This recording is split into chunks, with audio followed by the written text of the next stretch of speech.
Okay, I'm going to be providing an overview of how Mulesoft and Provar can integrate.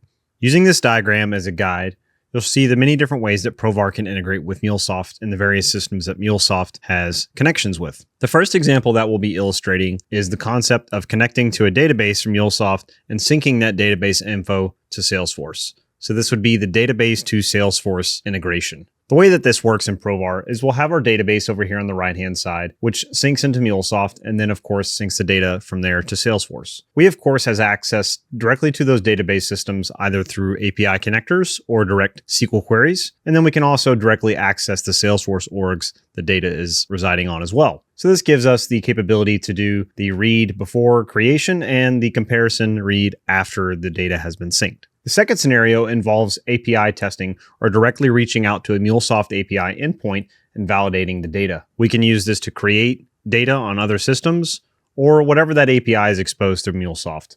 We can connect to those through Provar. And lastly, perhaps the most simple in this case for Provar's perspective, is the capability to connect directly to any of your Salesforce orgs and perform a Salesforce to Salesforce validation on your Salesforce to Salesforce integration. It's a very common practice that you have two Salesforce orgs, you perform a migration using Mulesoft, and you want to validate that data. Provar can help you do that through our SQL query native support. This is a Dynamo database that we're going to be utilizing throughout the course of this demonstration. This database contains 4 rows of lead data that's going to be synced into Salesforce. And these are Mulesoft applications that we're going to be working with. The first application is that database to Salesforce integration that we were discussing. Then we have our DynamoDB integration.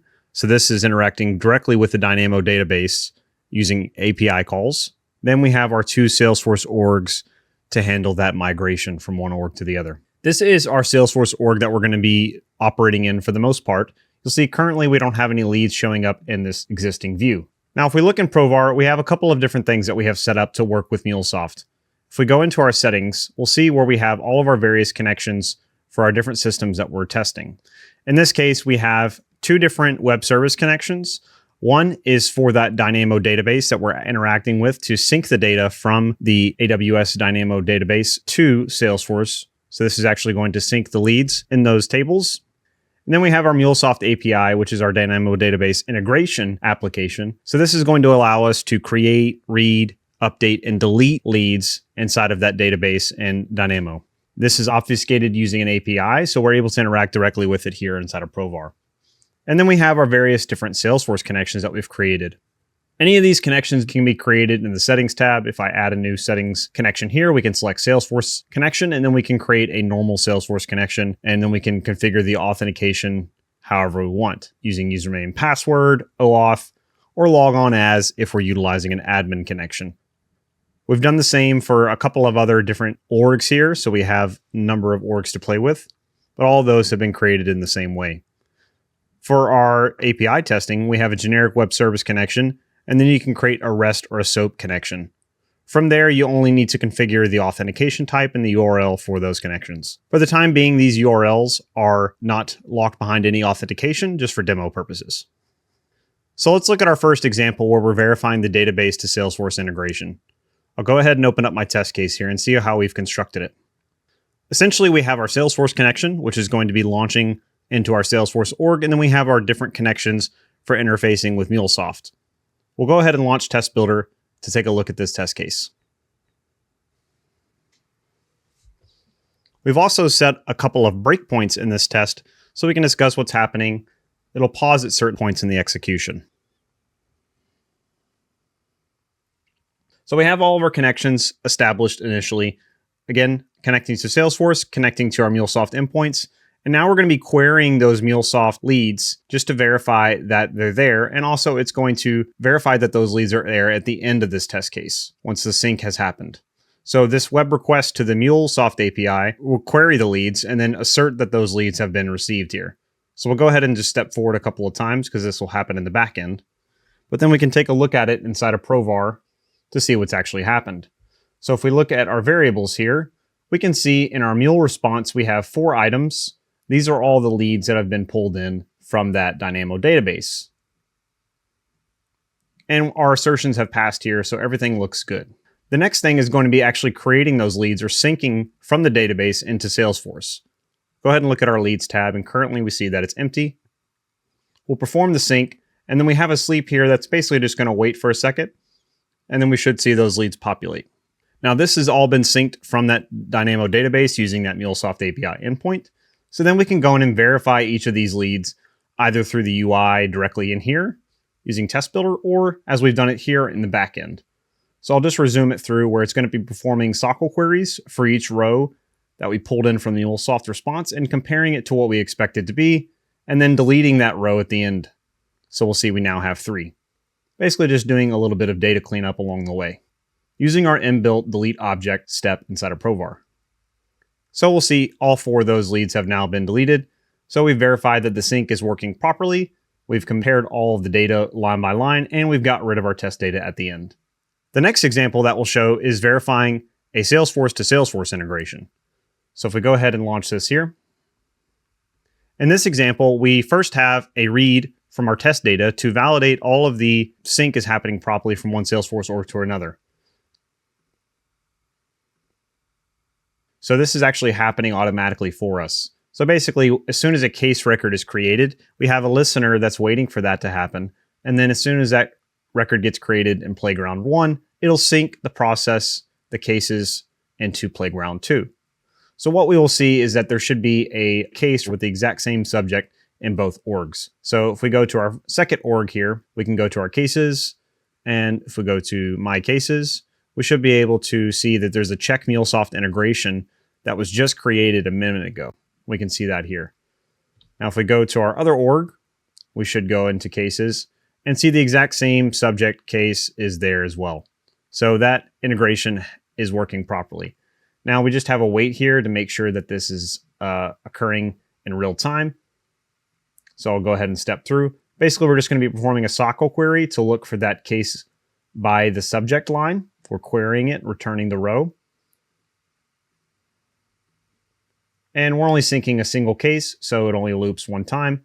And then we have a read here, basically just to clean up the records at the end. So if we go ahead and resume, we'll see it delete those case records that were created, because now that the integration has been validated, we no longer need those cases to exist. So again, just doing some data cleanup after the Salesforce to Salesforce integration has been validated. Now our last scenario here will be showing how we can verify an end-to-end integration inside of Provar.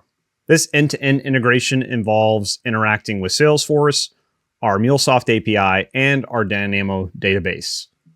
So utilizing all of our different connection types to showcase how we can do an end-to-end scenario. Now, firstly here, it's just going to set up all of our connections for usage throughout the test. Then what we're going to do is break this down into different sections. So firstly, we're going to look at creating a lead and verifying that that lead has been synced into Salesforce once we call the Mulesoft endpoint. So we'll set up some test data, and then we'll do a create lead here, which is going to be a Mulesoft API call. So if we go into our leads and do a quick refresh, right now we won't see anything there. So currently this is just creating the lead inside of the Dynamo database. It hasn't been synced yet into Salesforce. So we're just doing some basic assertions to make sure that that request header is appropriate and the response message is good. So the lead has been created in the Dynamo database. Then we have a sync to Salesforce API call that's going to occur. We'll validate this manually inside the UI. So there we have our sync. So it not only synced the newly created lead, because we only had 4 originally, but also the additional leads that were in that table. And then we're just going to do a basic assertion and then do a query to make sure that everything returns as expected. So basically, we're just mainly looking for that newly created lead to show up inside of our Salesforce org. We're searching it by name and then validating that that returns the record as expected. Next, we're going to query a lead and compare the data directly to Salesforce. So we have a get lead request. It's going to hit that Dynamo database. We're going to do a basic assertion there, and then we're going to compare the data that we've retrieved from our Salesforce query. So if we go ahead and back out here and look at what this is doing behind the scenes, we can see our web request, which gives us a Mule response. And this is the lead that's been queried here. So we can see it's broken down by the different fields. So we have company, first name, last name, and lead ID. And then we're going to just compare all this data to our lead rows, which has been pulled in from our SOQL query in Salesforce. So we should basically just be checking the company names match, the first names match, the last names match, and we should be good to go. So we'll go ahead and resume this through, and all those assertions will quickly pass, and it has been validated. So the lead data all matches in Salesforce in the Dynamo database. This next step is going to be updating the lead and resyncing it into Salesforce. So currently what we have are 5 leads. At the end of this, we'll see some duplicates, but we should also see that updated lead. Basically, we're going to be updating, doing a Mulesoft update call. So if we go ahead and look at our Dynamo database here, we'll see we currently have these 5 leads, and we can look at the company first name and last name. Then if we go into Provar, what we'll see is we're actually going to be changing that lead that exists there. So once that update lead call has been made, we can go look at this and do a quick refresh. And we now see that that lead record has been updated directly inside of the Dynamo database. And we'll just do some basic assertions, once again, validating the response and the status. Then we'll do a query to retrieve a lead. We're going to do the sync to Salesforce. So if we do a quick refresh here, we'll now see that the leads have been resynced to Salesforce. And every time this sync process runs, it basically just takes all the leads that are in that database and pushes them into the Salesforce org. So you will see duplicates, but you'll also see the newly updated lead here as well. And again, we're just doing all of our assertions, mainly going to query on our expected newly created lead. So the one beginning with Rachel. Once that query has been complete, all the assertions should pass there as well. Now we have our last validation point for our end-to-end integration, which is going to be deleting something from the database and then showing it in Salesforce. So here we have a delete lead request that's going to come through. So if we go and look at our database here and do a quick refresh, we'll see we're back down to 4 leads in that table. So we've deleted that newly created lead. And if we go back into Provar, we're just going to be performing those assertions and then doing a query. So basically, we're just making sure that that lead is no longer returned whenever we query for it. So we're searching by ID. Then we're going to retrieve another lead. So this is going to be looking for that additional lead that was created. So neither of those should show up, so the assertions are passing. And then we're going to go ahead and go through and delete those leads from Salesforce by ID directly. So we'll now see that those leads have been removed from our Salesforce org as well. And then lastly, we have our cleanup process, which is going to go through each row of data here that we've created and just get rid of all of that test data so we can continue on. And now if we do a refresh here, we'll see that we have 0 leads in the org matching that status. So that was our end-to-end integration. So we showcased 3 different things here. We showed how we could do a database to Salesforce integration, our Salesforce to Salesforce integration, and then end-to-end integration involving API calls in Salesforce. So just to bring up our diagram once more to illustrate this, Provar has the capability to connect to all these different endpoints that Mulesoft can interface with using our native integration with Salesforce, our API connectors, and our database connections.